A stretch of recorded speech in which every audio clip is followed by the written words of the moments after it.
Hello everyone, welcome to Telugu kitchen.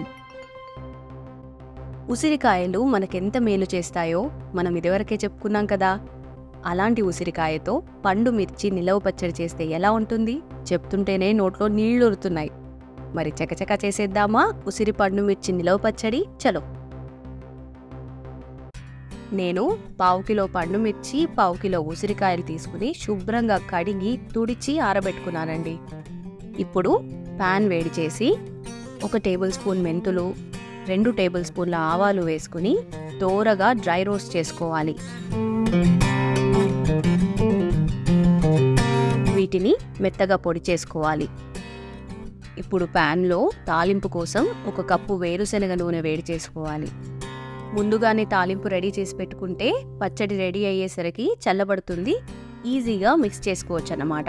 నూనె వేడెక్కగానే 1 table spoon జీలకర్ర, 1 table spoon ఆవాలు వేసుకోవాలి. ఆవాలు చిటపటలాడగానే 1 పూర్తి వెల్లుల్లి నుంచి తీసి కచ్చాపచ్చాగా దంచుకున్న పేస్ట్ వేసుకుని నూనెలో వేగనివ్వాలి.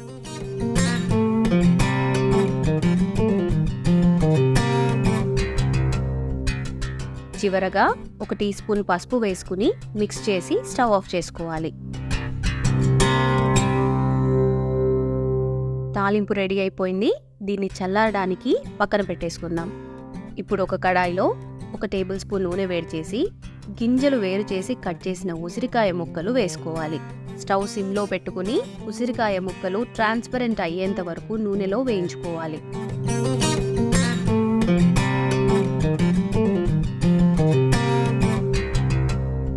ఇప్పుడు కట్ చేసి పెట్టుకున్న పండు మిరపకాయ ముక్కల్ని కూడా వేసుకుని దోరగా వేయించుకోవాలి.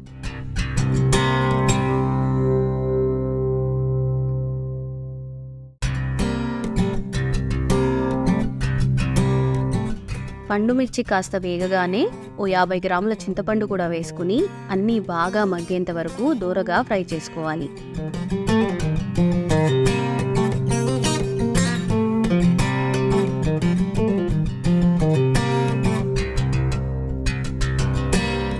ఇప్పుడు స్టవ్ ఆఫ్ చేసుకుని ఇది పూర్తిగా చల్లారేంత వరకు పక్కన పెట్టేసుకోవాలి.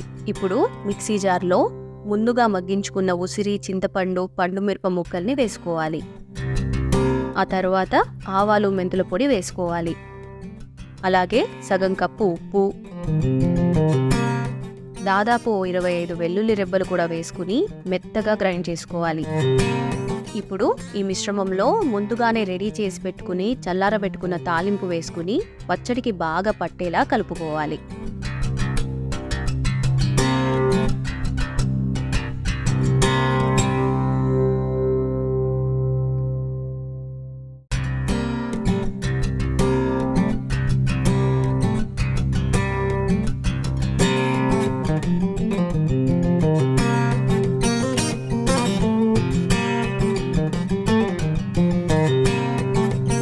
అంతేనండి, అద్భుతమైన ఉసిరి పండు మిరప నిలవ పచ్చడి రెడీ అయిపోయింది. ఈ పచ్చడికి తడి తగలకుండా స్టోర్ చేసుకుంటే దాదాపు 6 నెలల పైనే ఫ్రెష్గా ఉంటుంది. వేడి వేడి అన్నంలో కాసింత నెయ్యి తగిలించుకుని తింటే